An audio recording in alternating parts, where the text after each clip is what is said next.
So good evening, everyone, and welcome to the virtual meeting for the Daly City Library Board of Trustees for September 15th, 2020. Before we get started, I will read the COVID-19 announcement for public meetings. Pursuant to Governor Newsom's Executive Order N2520, members of the Daly City Library Board and staff will participate in this meeting via teleconference. Members of the public are encouraged to watch the meeting via live stream and submit comments through the live stream website and/or submit public comments via email prior to the public meeting.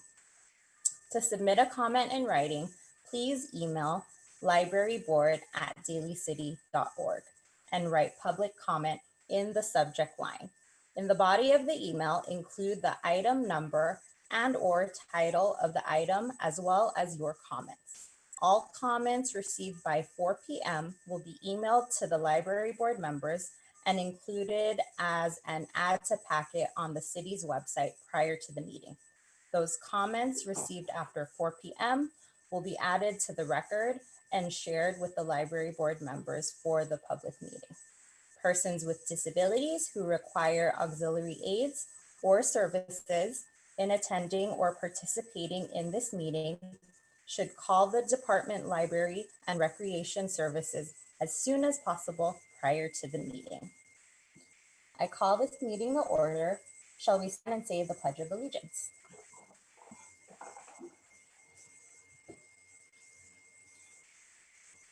I pledge allegiance to the flag of the United States of America and to the republic for which it stands, one nation, under God, indivisible, with liberty and justice for all.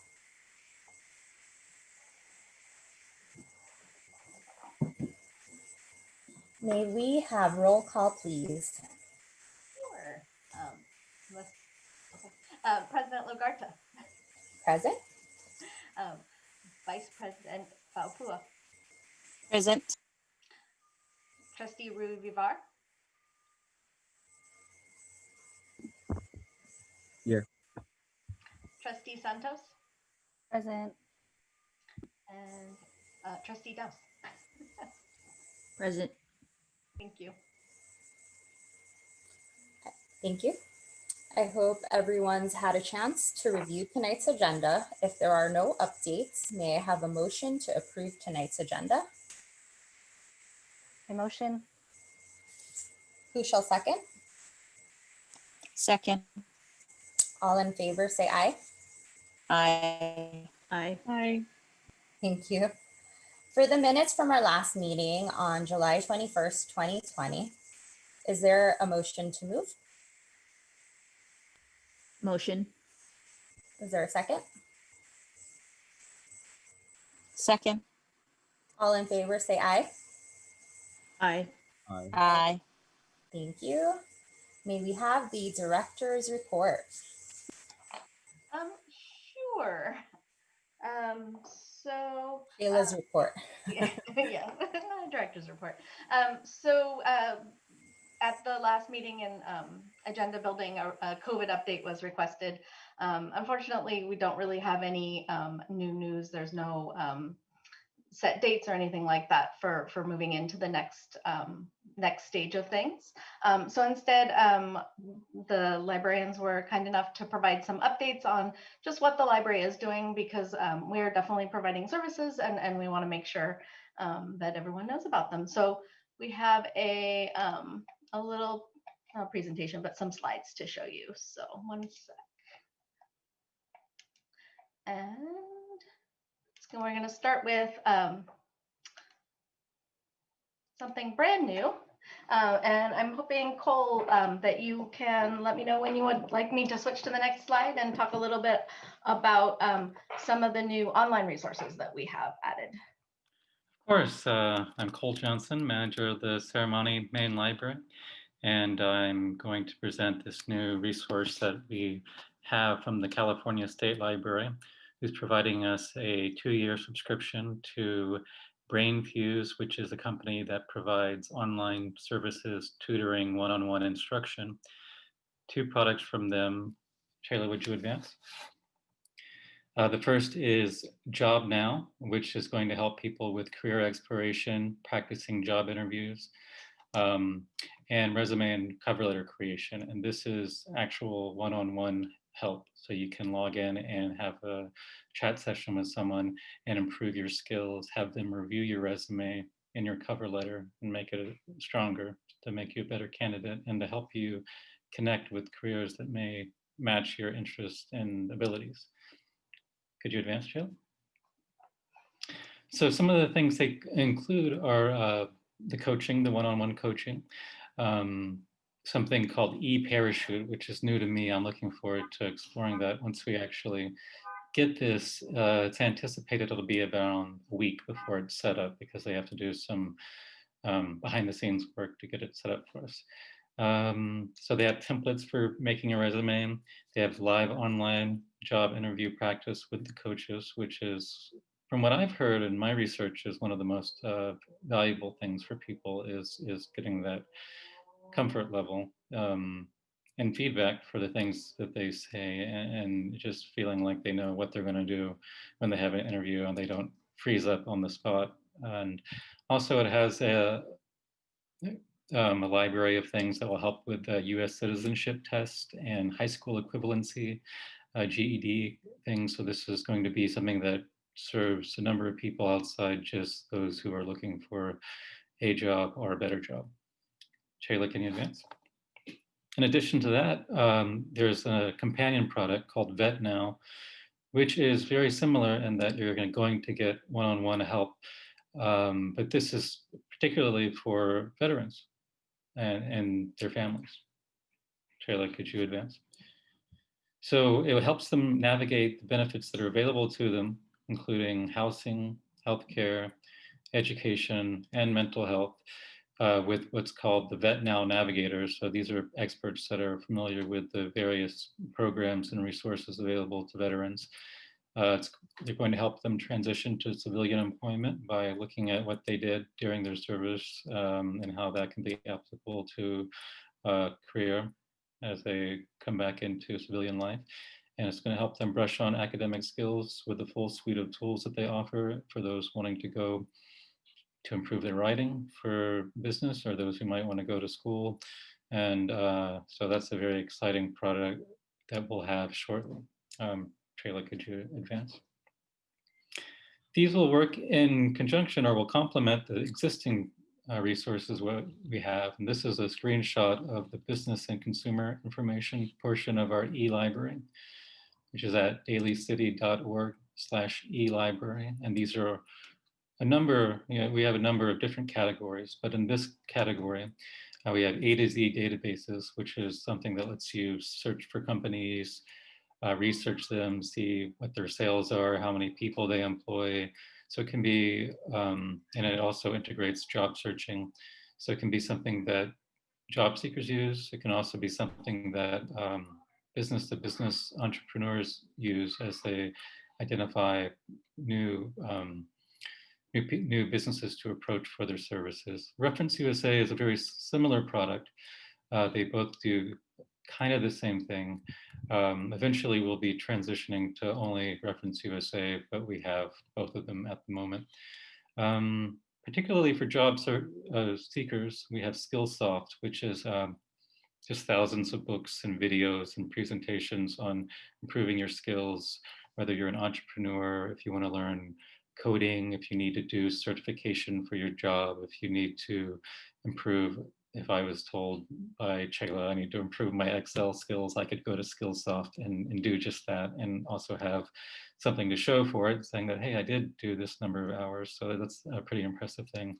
The other two here are Business Source Complete, which is for business research, and our professional development collection, which is particularly for educators. But those three A to Z databases, Reference USA, Skillsoft, Job Now, and Vet Now will be something that we can use to really assist people who are needing to go back to work after people are hiring, or if they are seeking work now, we can connect them with whatever's out there. So that's really going to be something that we're pushing once we're able to get people back into the building, access to technology is a huge challenge here. I went to a webinar today hosted by the California State Library, and the consultant they had talked about how people who need to apply for jobs really rely on us for access to computers and printing out their resume for places that aren't online. So we're really looking forward to that. In the meantime, I'm hoping that you can do some introductory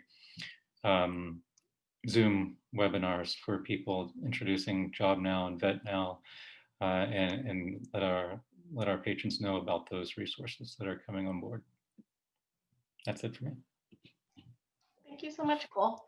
And as Cole said, the Job Now and Vet Now was made possible by the state library, and I just wanted to mention that they've been a tremendous support during this time. They're always there as a resource for libraries in California, but particularly during this time, they've just been very active with small grants and other things like this. So it's been great.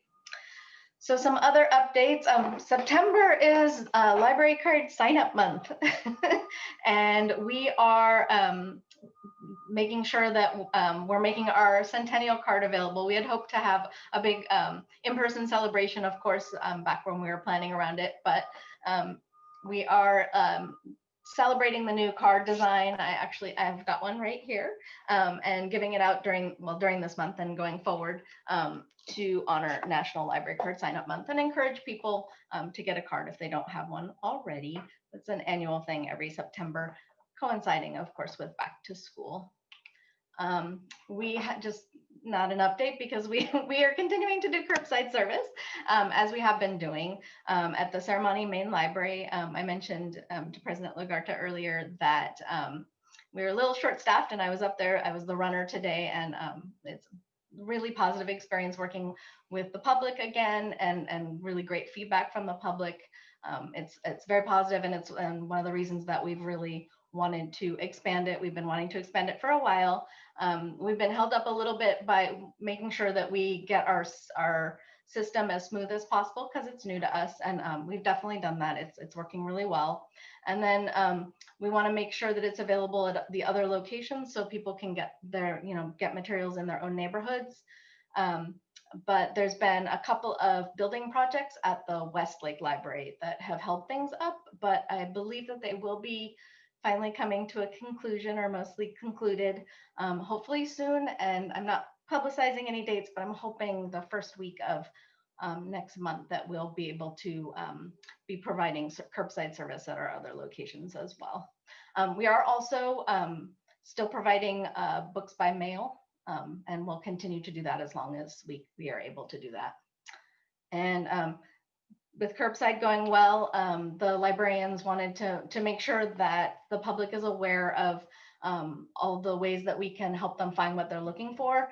They put holds in the online catalog, of course, but we've gotten a lot of feedback that people really miss browsing, and it's hard to do that on the online catalog.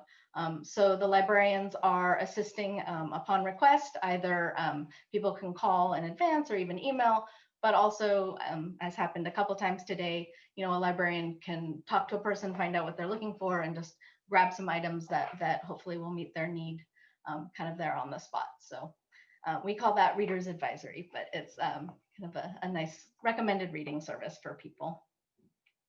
Upcoming programs, summer learning kind of came to a conclusion, but we do have some upcoming programs. This one, I think I mentioned at the last meeting, and I was hoping the person who's coordinating it is Patricia, if she wanted to say a couple words about it. I'm going to put you on the spot. Are you there, Patricia? Sure, yeah, I'm here. Yes, so for those of you that joined us for our Filipinx Lit Night last year, this is something very similar I'm working on with Eileen Castanero, the San Mateo County Poet Laureate. And this is actually a 4-series event, and these are just the 2 happening this week. It will be streamed on our Facebook page, so it's easily accessible. You wouldn't need to register. You could just go on Facebook. But registering for the actual Zoom event lets people kind of join in on the conversation, because this is pretty much going to be a panel. The authors will be presenting excerpts of their work, and there will be a short Q&A discussion at the end, where people can ask the author questions, what inspired their works and such. So I'm really excited. This is something that Eileen is actually working on with some of the other Peninsula libraries, which is Burlingame Public Library. I believe they've already had some of their sessions happen. But yeah, so it's super exciting. I'm excited to see how it will be like tomorrow, and I would love it if you are all able to tune in and join us. And here are the ones next week. Is that next week? Yeah. Yes. So it's an amazing lineup. Eileen Casanetto has been a wonderful partner, certainly a great poet laureate, and we hope that we'll get a good turnout for these amazing authors. It'll be really interesting. We also have an author-related program coming up for youth. It's the One Book, One County program, and I'm gonna put Sarah on the spot. Sarah, our youth services librarian. This is a partnership with other Peninsula libraries and the county Office of Education. Sarah, would you mind saying a couple things about it? Sure. Oops, sorry, my son's playing with Legos right now. Okay. So yes, we are partnering with the Office of Education and the other Peninsula libraries. We're going to be celebrating the book George, which is by author Alex Gino. It's a book geared for like 4th through 6th grade, about a transgender girl who was born a boy, and but says she's a girl, and she is having trouble getting that out to people, and so there's a play that they're going to have at her school, and it's Charlotte's Web. And she wants to be Charlotte, and her teacher won't let her be Charlotte because she's a boy. So the story is about how she and her friend like figure out a way for her to be in it and to be able to tell people who she is. So that's the One Book, One County book that we're going to be reading together, and Daly City is going to be doing a story time, a Pride story time in October. So lots of the county branches are going to be providing programs. There's going to be a couple of presentations during the month of October, and then yeah, everyone's just doing different kinds of programs to celebrate. So that's it. Yeah, it's exciting. It was a Stonewall Award-winning book. So thank you, Sarah. And then we also have some other fun things going on. I don't know if you're aware, but we have a partnership with the Senior Center to do a youth and senior pen pal program. I think we have about a dozen participants so far, so it's still in the building phase. But I know Sarah and one of our library assistants, Catherine, are taking a leadership role with that. I don't know if you had anything to add. It's somewhat self-explanatory, a senior matching with a young person. Yeah, we're just having the seniors and youth submit kind of like a Google Doc survey if they're interested, and then we pair them up, and right now they're just sending their letters to the senior center, so it's a safe place. So we're not providing last names or addresses or anything like that. And yeah, it's a small program right now, but we have a lot of people that are saying they're interested. Some teachers and librarians would like to start it up at the schools. Right now, we actually have more youth than seniors signed up, so we're trying to work with the senior center coordinator to see how we can get them interested. Definitely in the building phase. Mhm. And then we also need to remind people about this. We have Dial a Story, which is one of those funny things that it's hard to tell people who are not online about some of the services we have. And this is one of those services. So twice a week, staff, and it rotates. They do different kinds of things, stories and poems, all different genres, and some in different languages. We're limited by our technology. It's a 2-minute, just a little short piece, and you can give it a call and listen twice a week. So we want to let people know that that's available, because the staff are very thoughtful in what they're picking out. I don't know if anyone had anything to add on that one, but just trying to let people know it's there. And then again, to get some feedback, the group that is coordinating our online virtual programs is in the process of doing a survey before they go into their next planning session. So we're hoping to find out from people, particularly the people that do follow us online and do participate in our virtual programming, what they'd like to see, because it is all new, and there's certain things, what we always say, our bread and butter with story time, but we want to try new things and be responsive to what people are interested in. So we look forward to getting that feedback. And then I know this is on the agenda for later to talk about partnerships. This is not so much language partnerships, but we do, and this is, I'm sure I've left off probably so many important ones, but just some of the partnerships that are currently active or in the development stage that really help us to reach people. Now, with the doors closed, it's a little more challenging. And so I know Help Me Grow San Mateo worked with Patricia in the past. And so they've reached out and they want to continue that partnership.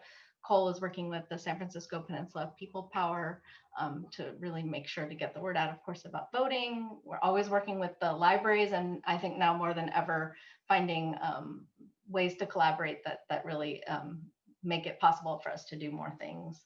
And then of the public schools, of course, the Office of Ed, Jobs for Youth. I know Sarah's got something in the works there, and always Daly City Recreation. They're amazing partners, brothers and sisters in recreation.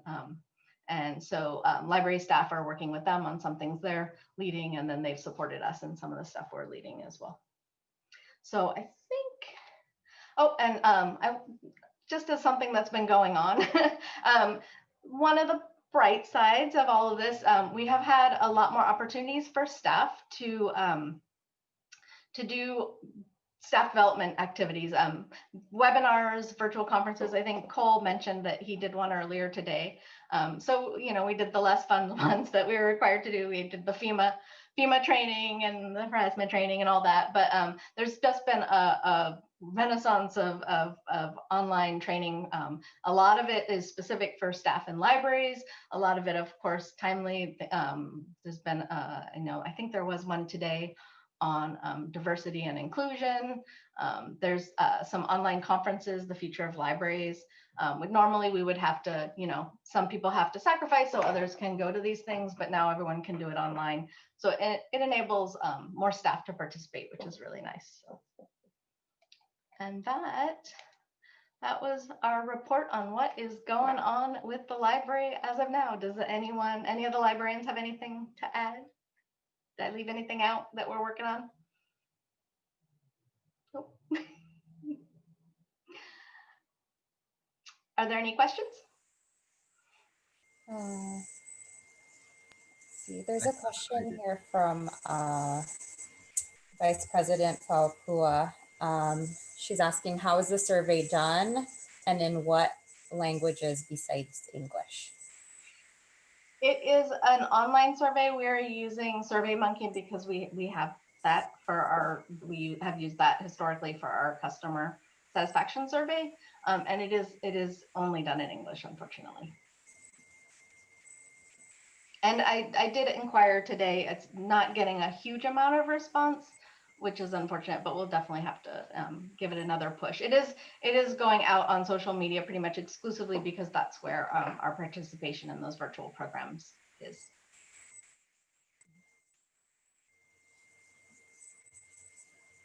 Any other questions? Actually, I have a question. I have a question about the youth senior program, the pen pal thing.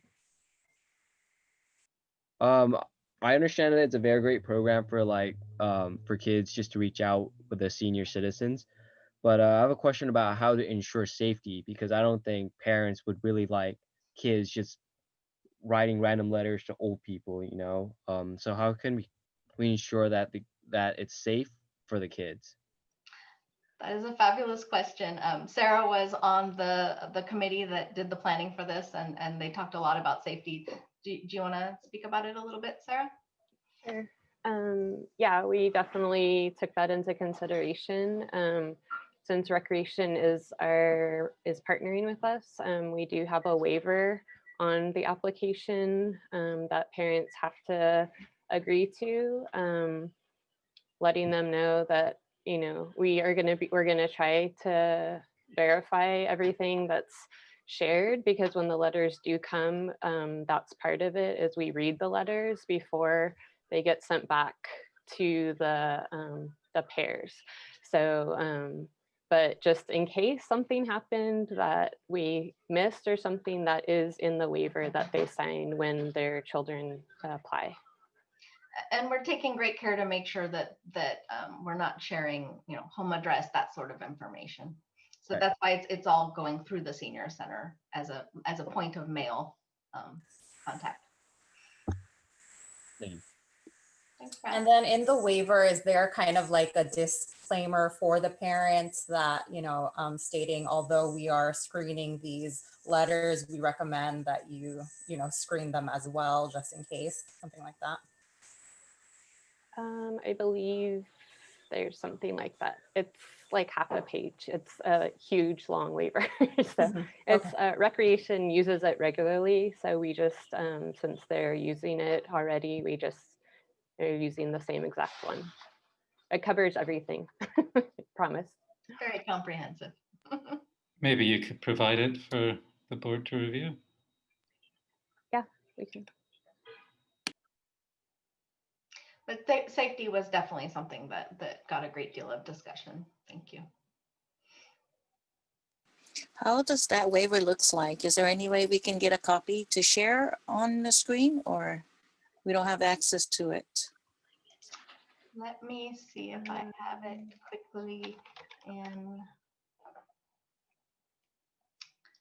my file. Sorry. I wasn't the one who printed it.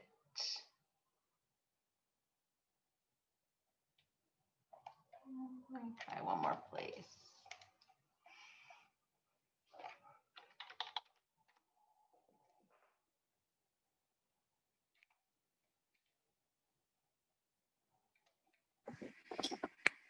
Was that a waiver that was just provide during the COVID, or was this the waiver for before? Is it the same one?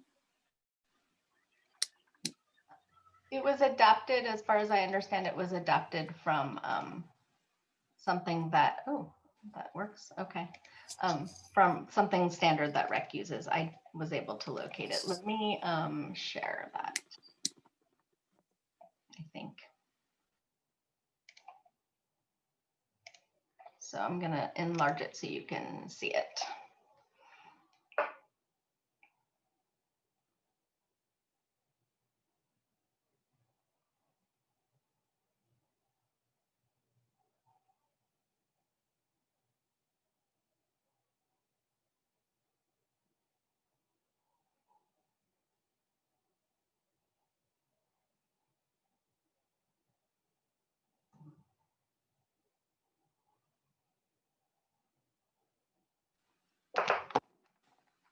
We have a viewer at home and she sent me a file. Let's see.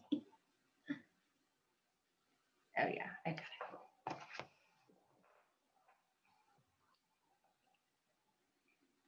I think we need to put the logo for libraries, since it's since when you mentioned Daly City Department of Libraries, I think we should inject that in there to make it look more. That's just to me. So separate from the logo at the top, include that in the wording. Is that what you mean? We can do that, certainly. I believe that this one was used because it had been vetted by the attorney. So, but we can, if we can make some modifications and have it re-reviewed. And again, I think the safest thing is that there is no sharing of their last name and home address. So, and that the contents of the correspondence is reviewed.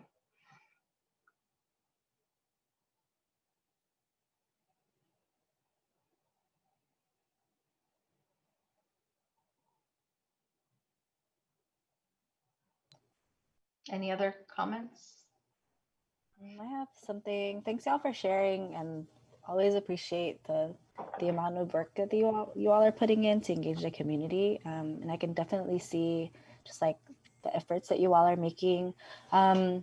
Just a quick question, because I think you all did a really good job of like celebrating a lot of like different communities of color, especially as things were coming up throughout the summer. And I think thinking about like, we're in Latinx Heritage Month starting today, and then we have Filipino Heritage Month, which I know you all have done some events about from last year. So just curious if you all are doing anything around Latinx Heritage Month, or are kind of thinking about different events, especially like now that Daly City doesn't have our usual events that we do, since we can't be in person. I think definitely looking to whatever the departments are doing to get connected with folks and celebrate the different communities we have here.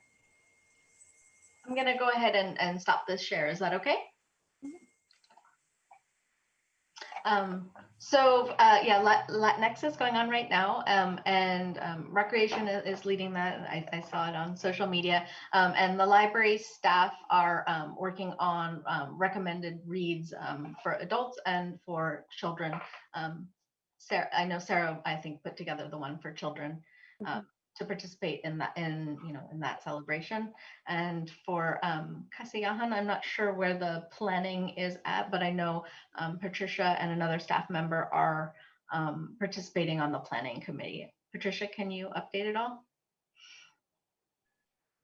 Yes, so we have gotten in touch with an author and an illustrator of a book called Jack and Ague.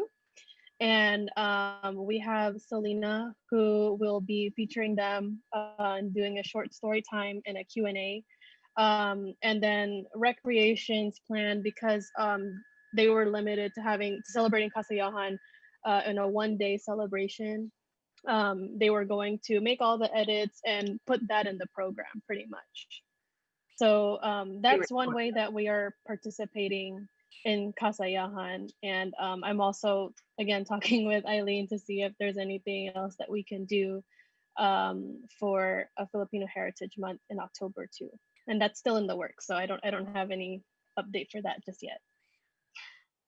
I also want to give a shout out to Patricia and the other people on the communications team, Sarah and others that are very thoughtful about some of the Teen Book Tuesday things and making sure to incorporate a real wide range of diverse voices in those kind of regular social media features.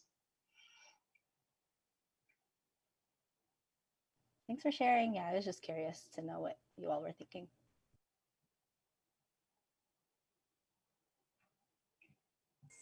Thank you. I did have a few questions as well. First of all, yeah, I will echo Justine's statement in that you all are doing a fantastic job in keeping it interesting. There's so much going on to say that, we're, in COVID, and, I would say different businesses remain like complacent.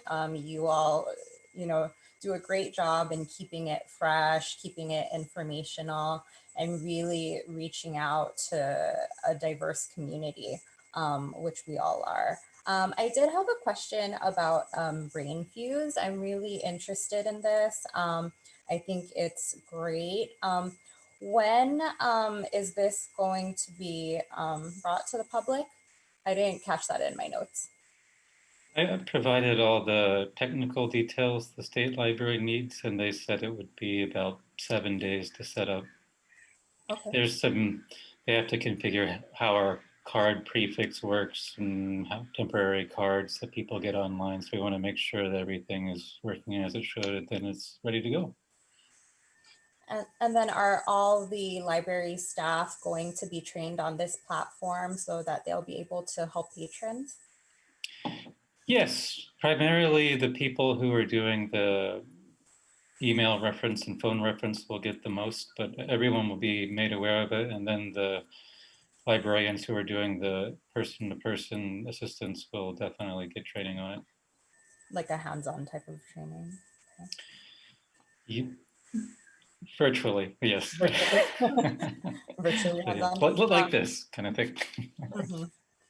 Are there any companies like those like job site platforms that partner with BrainFuse? It's something called eParachute, which I'm not familiar with, but I was going to look at it once I had access to the product, but eParachute is the one. And then the existing resources we have, A to Z databases and Reference USA, they both use Indeed. So they can, if you go to indeed.com, it's a job aggregator, but this gives you a little more detail. Like if you find a job listing you want, you can say, oh, well, this employer, you can look at their details, how many people they have employed, what their sales are, and get a lot more information about it. So it makes you a more prepared candidate as you approach them. Yeah, just because of, the job market is so scarce right now, I really think that that would create like a great like end-to-end experience, using this platform and then connecting, helping the patron understand it and then connecting them with the resource of a job board that they could kind of, tie it all together. I was really happy to hear about this because that was one of my first thoughts when this whole thing started was people are going to be unemployed and this fell into our lap that we get a 2-year subscription. I think you're aware that a lot of times we can't do things because of fund restrictions. And so this is a huge cash equivalent because the one-on-one training they provide is usually billed at something like, I don't know, $20 a session. Trayla, is that right? Yeah, probably something along that line. So it's really wonderful that we're getting this and hopefully it can help a lot of people. Thank you. Any other questions? Okay, so moving on to the trustees report. Shayla sent us all the BLM statement. I actually have it on my phone. I didn't get to print it out and it's kind of dim lighting. So I'm wondering if anybody will volunteer to read it for us. I can put it on the screen if you'd like. Okay. Let me see.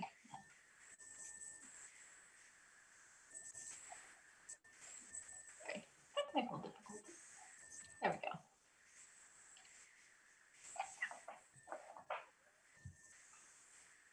Thank you. How do I move? Let's see if I can move the picture. Okay. All right. So the Daly City Public Library stands with the Black community to affirm that Black lives matter. The recent horrifying murders of George Floyd, Ahmaud Arbery, Breonna Taylor, and too many other Black people brutalized and deprived of their human rights have moved the nation and the world to demand change. We pledge to educate ourselves about racial injustice, to examine our library programs, and then services, policies, and practices, and find ways to improve and to better advocate for justice, equality, and equity for all. Libraries are for everyone. The library is a place for all members of our community to feel safe, to learn, and to grow. The foundation of public library service is our commitment to equity, diversity, and inclusion in our programs, our services, and our collections. It is insufficient to eliminate discrimination and inequities. We must, in our words, especially our actions, build and sustain systems to support racial equity. We seek and root out racial and social equity barriers in library programs, services, policies, and practices. We will continue to create and maintain an environment of diversity, inclusion, and respect. We will strive to reach and engage disenfranchised people in the community. We will continue to build partnerships to address community challenges. We aim to cultivate true and lasting transformation.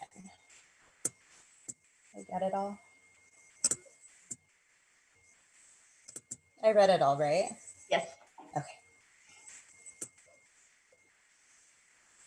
Any comments or adds from the board members?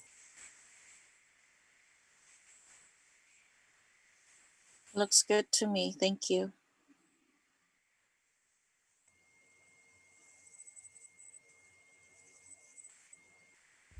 It also looks good to me.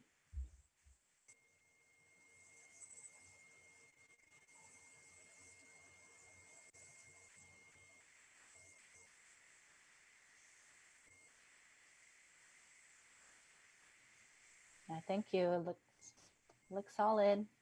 Good. Okay. And Trustee Ruvavar, look good to you? Yes. Okay. So may I put a motion to approve the Black Lives Matter statement provided by the library? I motion. Second. Second. All in favor, say aye. Aye. Aye.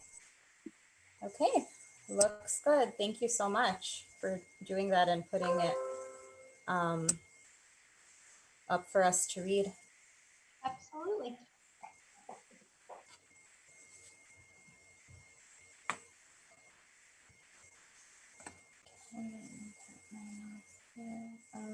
Okay, so now that we have our statement, I was wondering, Shayla, is this out, on a public platform? Are we, how are we, showing the public that we have the statement? I think other libraries it went on the page of their library board. I don't. Stephen, does that work? That works for me. And I just want to be clear, this is a statement that you approved for the Library Board of Trustees, right? Library Board of Trustees, we're in, we're in, I would say, solidarity with the libraries as well. So we just wanted to have one unified statement. Yep. So we could put it up on the trustees site. Shayla, if it's not up on the library site, we could put it there somewhere as well. We can work together and find a good spot for it. Great. So because social injustice is something that, I feel like, needs to be talked about. And, I know a lot of companies are, making their stance in supporting, social injustice, diversity and inclusion. And I'm glad that, the library staff is having some diversity and inclusion training. I actually had that on my notes to see if, we were doing that. So that's great. Is there anything else that we can do to support, our learning, our teachings of social injustice within the libraries? Maybe even, something that we can fundraise for. Just would like some thoughts on that. In addition to the statements, maybe, I know that the libraries aren't open, but maybe showcasing some books for some resources. Yes. So definitely the library community nationwide is very tuned in.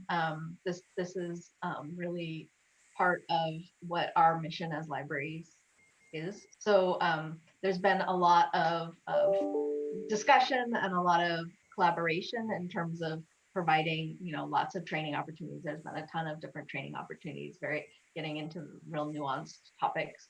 And then as an action item, the Peninsula Library System built a good collection on anti-racism and social justice for our Overdrive ebook platform, because that's going to be the most accessible thing to people right now. And I know that that the material selectors, the librarians that purchase books, have also really made sure to put emphasis on that in when they're selecting titles. We are buying physical books still, and people are checking them out at curbside. The communications team have been promoting the materials on social media, and the librarians make recommended reading lists that are available, as we call them, staff picks on our online catalog. And I know was it the month before last, Cole sent out the e-newsletter, and that was really the highlight of that newsletter. So it's it definitely was a huge focus at the time that things were happening, but it continues to be an ongoing effort, and the library staff are extremely dedicated to making sure that our collections reflect it, that our programs reflect it, and continuing to educate ourselves. Thank you. Does anyone have anything to add on the staff?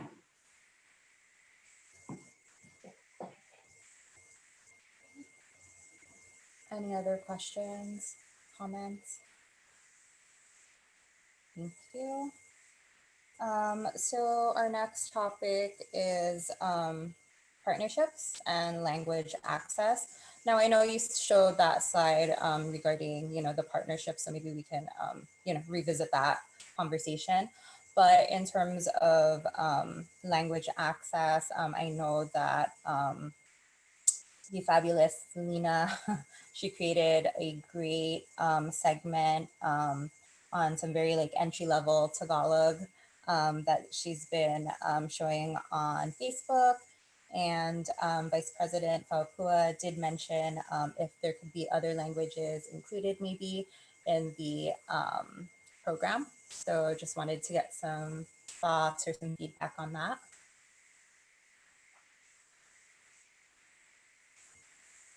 Yeah, I know for the upcoming Latinx, we were hoping to try and do something in Spanish, but as we discussed, the staffing resources are limited in terms of language, and I think that's why Trustee Faupua brought up partnerships as one solution to that. It's definitely is a nice thing to be able to offer.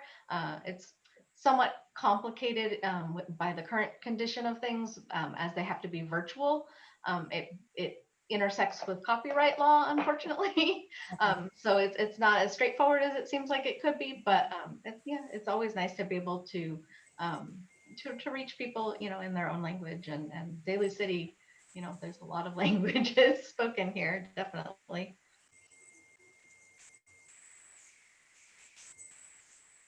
Would we be able to get any patrons who are volunteers maybe in the program, or solicit that to patrons, if they'd wanted to join? To record themselves? Yeah, and then, just to partner with maybe patrons who might want to do something like that. I think it's possible. We haven't been approached as far as I know. Sarah, have we been approached? I think so. So well, you actually made a great video. It hasn't been brought up. I actually I had to do a video for somebody as well, and so it's it's a special skill being able to record yourself, certainly. Yeah, but I'm sure there are people out there that would enjoy doing that. I personally feel that we're not we're not trying our best to do this happen, to make it happen. I view how you said it, and don't get me wrong, is that you mentioned the word complicated and it's impossible to do it. I mean, how long we've been around and nothing has been done to it. So I feel that it's like, it's nothing. We're not gonna work on it. There's better thing to do than getting the language thing going on. That's how I feel the way I observe you, Julia. That's how I feel. So you can joke about it, you can laugh about it, but it's serious to me and the rest of the other communities. I'm going to jump in here. No one's joking or laughing about it at all, Teresa. I haven't seen that happen tonight at all. So don't know why you're saying that exactly. But, you know, what I want to get across tonight is that we need help finding people if we are soliciting volunteers to do this kind of content, right? And as trustees of the library, if you have people that we should connect with, please tell us, especially in specific language communities. We need your help. Your Daly City residents, you're probably our best connection to others in the community. And so we're all ears for that type of information from you. But it's not something that we look at lightly at all. We know we're a diverse city and language access is huge for us. It impacts all of our outreach across, not just in libraries, across everything we do. So we know it's important, and especially during COVID, you know, there's been a lot of emphasis on translations and county-wide. So it's something that we're actually talking about in meetings quite a bit and take very seriously. It's not a joking matter at all. So please come forward with recommendations. You know, when you make a request of library staff to go and do something, this should really be a partnership, because you're all appointed to this board because you hold a very special status in our community. You know, you've got so much power to connect us with other people. So that's my plea today is, you know, instead of perhaps pointing fingers, you know, kind of let's partner on ideas on who we should feature in video content right now. So if you have any thoughts on that, please let us know. We're very more than willing to partner on that kind of stuff. I am sorry. Nobody's pointing fingers, and I'm entitled to my opinion, Mr. Steven. That's how I observe it and see it from my side over here.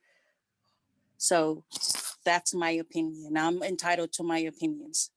We have discussed this matter like before Mr.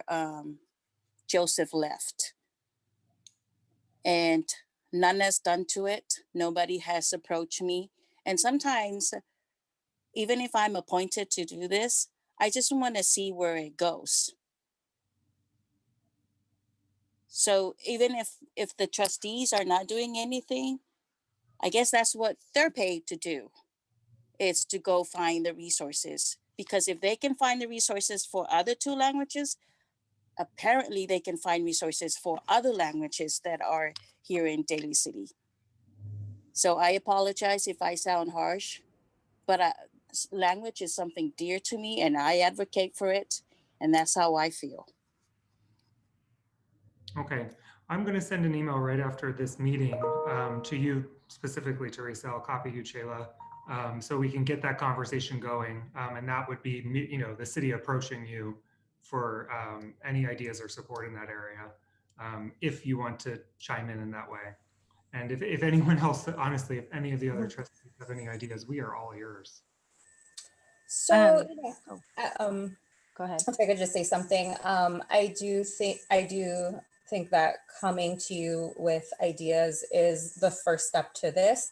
Okay, and so what I would recommend is if we kind of brainstorm at what our primary communities are. We know that the Filipino community is a big one, right? So, but we also have our Hispanic community, we have our Pacific Islander community, we have our Chinese community. And so maybe those three are a step, those three languages. maybe us posting something on social media. Hey, I mean, you know, Sarah, maybe we can do something like we have Teen Tuesdays. If anybody, you know, would like to be featured, please connect to this, and then giving some, you know, ideas to the public. This is just a fun way to educate your community, really empowering the community. And if we find a good fit, then editing it and posting it. Yeah, I agree. And I just wanted to say that we are meeting tomorrow, our programming committee for fall programs. So I'm hoping that we can come up with some ideas. That's definitely on our, you know, radar. We definitely want to do that. It's not that we don't. It's just, it's very hard to get people that are comfortable doing this. I mean, this is reading and doing story time is not for everybody. So it's just, I've had a hard time trying to find anybody that will do anything that's, you know, not on library staff. So I just want you to know we are thinking about it and we will definitely try. Yeah, I think what's coming up for me is even maybe like kind of scaling to like something that we can start with. I think what Teresa's point is bringing up to me is even just like the communication about the information. Like if there's a way we can get those flyers translated so that it gets to families who may not, like who English is not their primary language, I think that would be really helpful. Before even like getting to having folks doing the language access work in events, right? Which I know like can take a lot of capacity. I know that like finding a solid interpreter who's down to do it is hard. And then I don't even know if library has a budget to pay someone to interpret during events, because I know that also costs some money. And I'm like also thinking about that. I'm also curious if you all have a way of identifying what the, I don't know, like top 3 language access needs are right now for communities who are paying attention in this time of COVID, or just like doing a lot of like distant kind of things. And I don't know if and I think that could be like a simple survey, you know, of like, hey, we need community members to fill this out of like, is language a barrier to your access? And if so, what are languages that would make it more accessible for you? Because I would also be curious, I know we have like a huge diversity in Daly City, but I would also be curious around like wanting to meet the urgent and immediate needs of families and young people right now. And if we're not able to meet the needs of communities who are actually like making use of our resources, then I think that's a really big barrier that I would want us to try and figure out. But yeah, just curious if y'all have an idea of like what are the top language access needs that our folks are feeling right now. You know, sorry, Chayla, if you were about to jump in there, but historically, what we've always been told by community members is that Spanish is definitely a need, Chinese is a need, and then Tagalog is not so much of a need, honestly, is what we've been told by people, because most of our Filipino community also speaks English. However, we do translate it into Tagalog as well. But those are the top 3 for us. And just historically, since I've been here, which is a long time, we've based it on census information about the languages spoken at home, because we have, you know, finite resources, and so we focus on those based on the numbers of people speaking those languages at home. One thing that's happening too is our new website design will have machine translation, so that'll display all the pages in probably 20 different languages or more, but that's something we don't have now, so that's something that will increase accessibility. Yeah, thank you for mentioning that. Yeah, and I think something maybe in the future, you know, as you get closer to, and I think it's good to think about now, but as we get closer to like reopening our centers, I know that our libraries are also located in different, like where our libraries are located may have concentrations of different communities, right? And so I think it would be cool to just have on our radar to really start thinking about language access specific to where our sites are. Like, are there language access needs at Bayshore that might be different from language access needs at Saramani and so forth? Because I think I'm deeply thinking about just like the needs of Bayshore, Teresa, and how some of the language access needs might be different because of, yeah, just the communities that are happen to be concentrated in that area.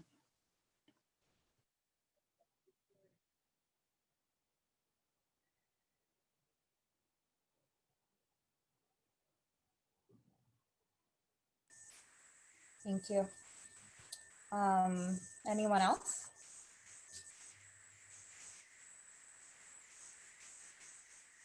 Okay. So we will definitely put language access as an agenda item for our next meeting, but also, I know that Stephen will be reaching out to us for ideas as well. So our next topic is opportunities for remote support and advocacy. Previously, prior to COVID, we were really, as trustees, we're really trying to get out there in the community, doing things like coffee with trustees, reading with trustees, visiting sites to really talk to librarians to see what, hear some success stories, but also, kind of hear their needs so that we could really truly be a liaison for the patrons, for the library members, and for city council. So, I just want to kind of talk about that a little bit. As I mentioned, in our last meeting, some of the things that we can do remote would be connecting with the libraries, connecting with Sarah, connecting with Patricia on a one-off, even, coordinating with to see how we could help with social media or, I know, Sarah has been doing the Teen Tuesdays and the reading. And so to really kind of maybe even help her out with that. Also helping with Teresa, Vice President Faupua with the food drive that goes on. So those are just some ideas, that I want to put out there for the trustees so that, there is some connecting with the community in between the meetings that we have. I will tell you, I did a financial literacy video for Sarah, and it took me a while to get to her. I think she reached out to me in maybe June, and I didn't get back to her till like August because I really had to set the time to kind of figure out what this video was going to look like. And then when I recorded myself, I was like, oh my God, I hate it. This is crazy. Why is this so hard? I talk to people about, financial literacy all the time. So I really want to commend, your team because they do such a fantastic job with presenting it. And I just think it's clockwork for you. So that would just be my thing. I just want to make sure that we don't have to do everything that I mentioned, but maybe just, a one-off connecting with, the community or with the libraries.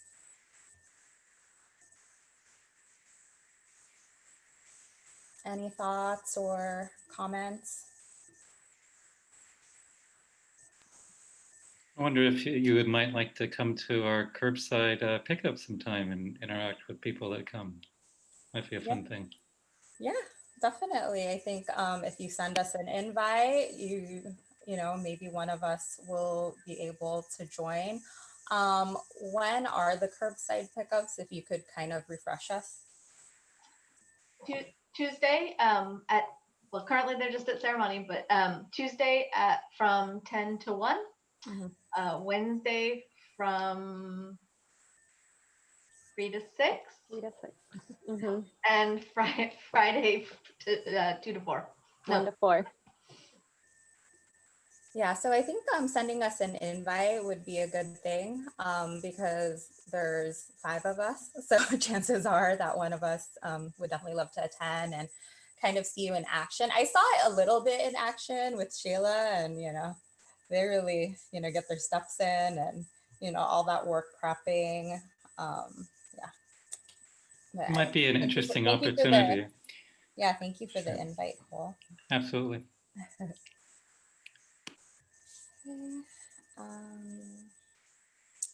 I did also have an opportunity, and this is kind of like my intro to Ms. Victoria, um, to attend a DCPLA virtual meeting. They have their monthly meetings. It's on, is it on the same week that we have our meetings, Victoria? But that Thursday? Yeah, it is. Our next one So is this this Thursday. coming Thursday, And it's at 6 o'clock, 6:30, 5:30. 5:30.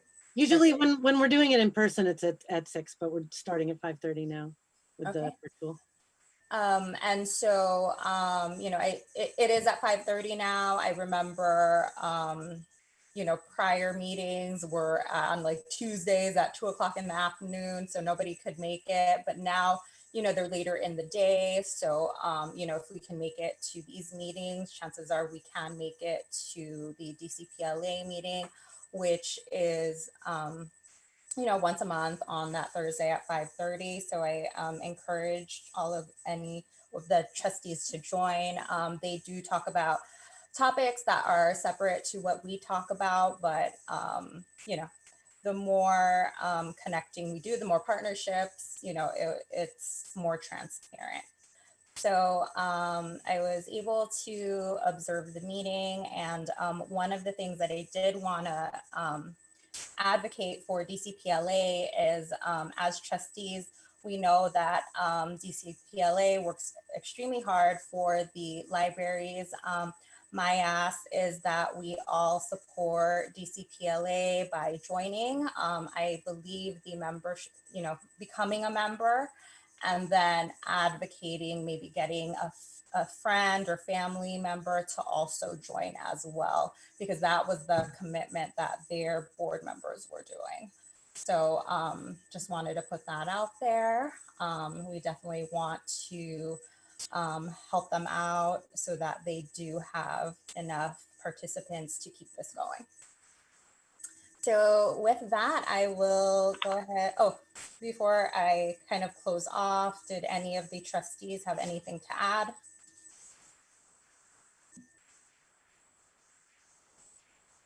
Okay. I just want to, President, Yes. I wanted to see if we can able to revisit our policies and see if any of the policies due to the pandemic and COVID will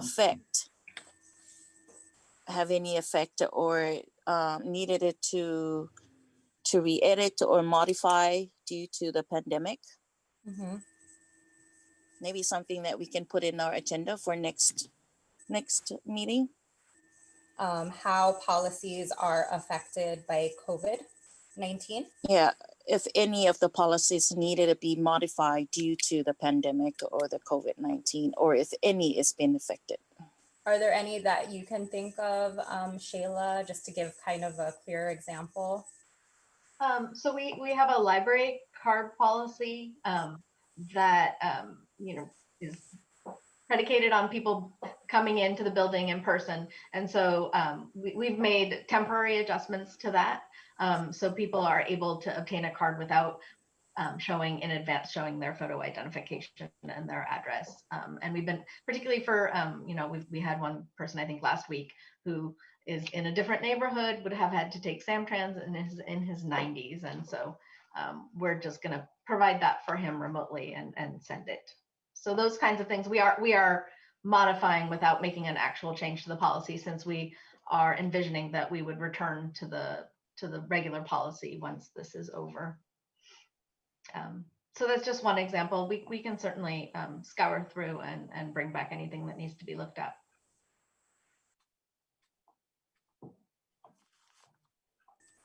Thank you. So Victoria, you are up. Victoria is here to present for DCPLA. Thank you so much, Angela. And I really appreciate your kind of reminding everybody to renew their memberships. I'll send you an email with information about that, just to make sure. Off the top of my head, I honestly can't remember who is current and who is not, but I can look that up and just make sure, because I know people have trouble remembering themselves. I know that Justine is kind enough to actually do a recurring donation. That way she doesn't have to think about it. And that's always a great option. That way you can make sure that you're always up on your membership. But I really appreciate, if you guys can be members. I think it's, kind of a small thing you can do to show that we're all working together to support the library.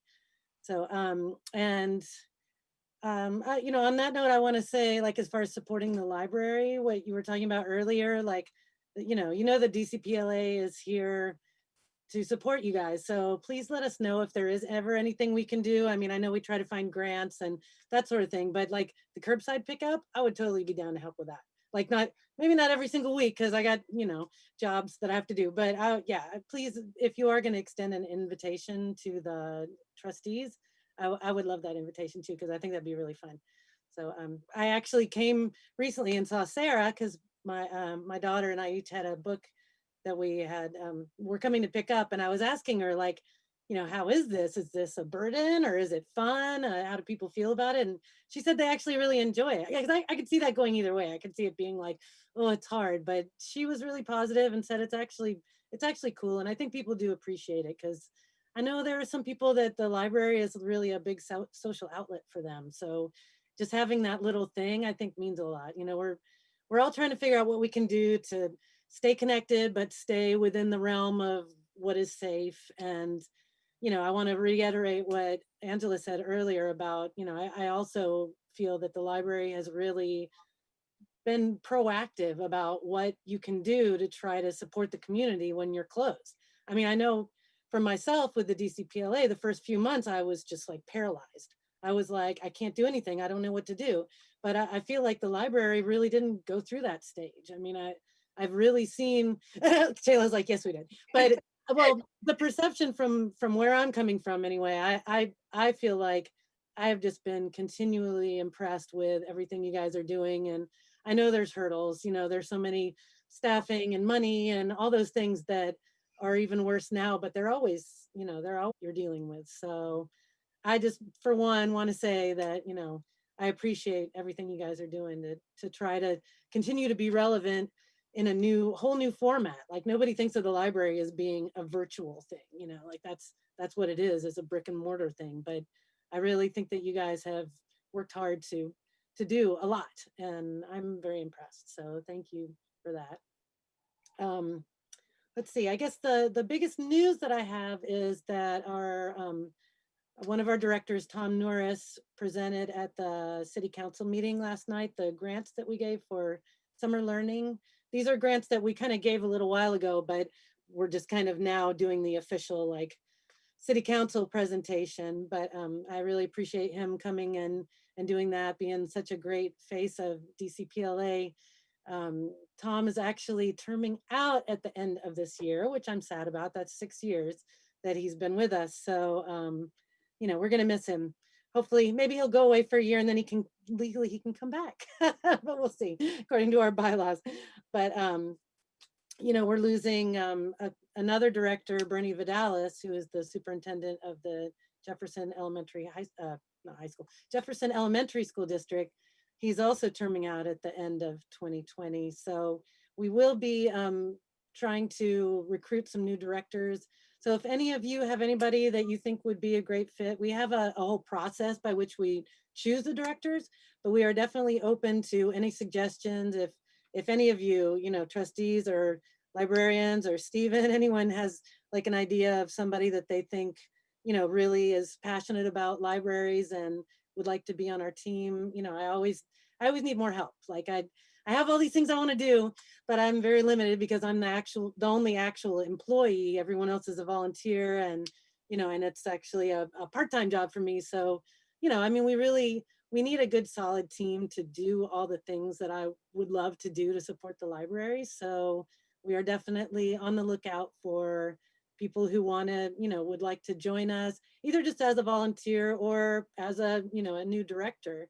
So yeah, please feel free to submit any names of anybody that that you think might be a good fit for us. I've already talked a little bit with Angela about this. So, and if I have a job description, a board member job description, if anybody wants something that's a little more specific about, what the requirements are to join our team. So I can send that to you if anyone needs it.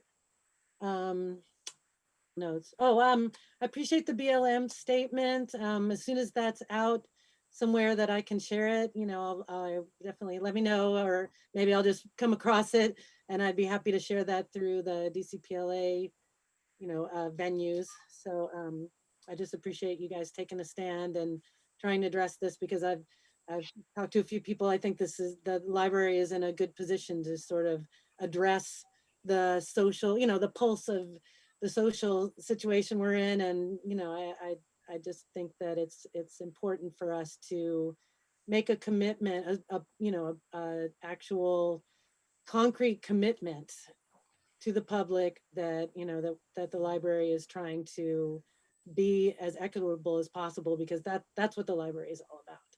And it's important that people understand that, and that they feel like that they can come to you guys if they feel like it isn't equitable, and, you know, you guys can try to see what you can do to address that. So I appreciate that. Let's see if I had anything else. No, I think that was it. So thank you so much for letting me come. It's always nice to see you guys. And yeah, I'll see you next month. Thank you, Victoria. Thank you so much for all you do in supporting us. And we really appreciate you coming to all of our meetings and delivering the message. Okay, so we are a little bit over in time. So are there any other announcements or communications before we agenda build? I just had one item. I get your mail from Project Read. So you guys get an invitation each year to the Project Read Trivia Challenge, which is their big annual fundraiser. And not surprisingly, the one that was scheduled for November 6th has been postponed, and they hope to hold it again next year. So I just wanted to make sure to communicate that to you. Thank you. Okay, so agenda building for next meeting. I think, you know, having recurrent updates as they come, fluid, right, with COVID is going to continue until we are back to normal, which, you know, at this point it's unknown. So if we could put COVID updates on the agenda, but then also, you know, talk about the policies, as Vice President Fawapua mentioned. What policies may have changed due to COVID, and you said that we haven't changed any in writing per se, right? But do we need to? You know, this has gone on a little bit over than expected, so maybe we figure that out. And then we want to talk about opportunities.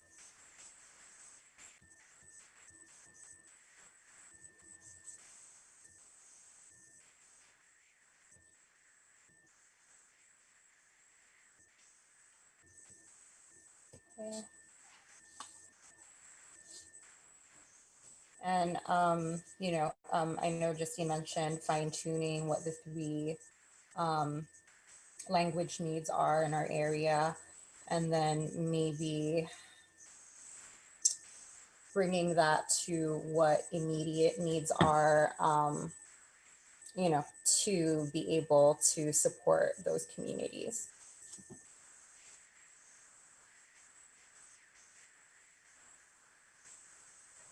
Yeah, I think that sounds good. I would, and then if I know in the past we've done some advocacy too, and since it's a little bit harder to do visits to each of the branches, I think, and I know you all always say like y'all are welcome to volunteer anytime, but I think if you all can give us like specific things in the next month for us to plug into, that would be really awesome.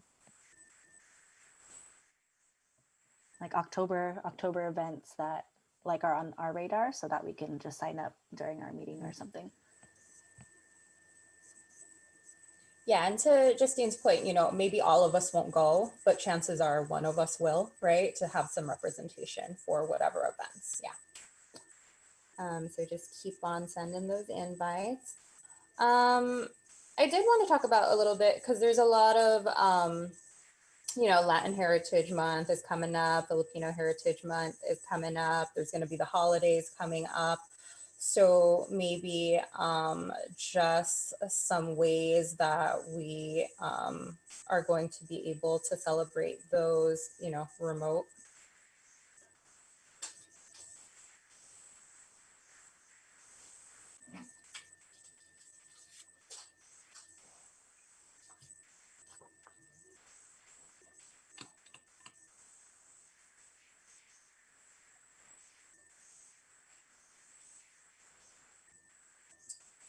And that's all I have for the agenda building. Does anybody have anything else they want to talk about next meeting? No, thank you. Yeah, everything seems good. Okay. Any public comment? I don't think so. No public comment.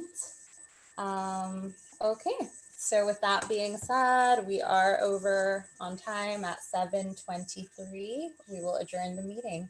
See you all next month. Thank you. Bye, everyone. Everybody. Bye.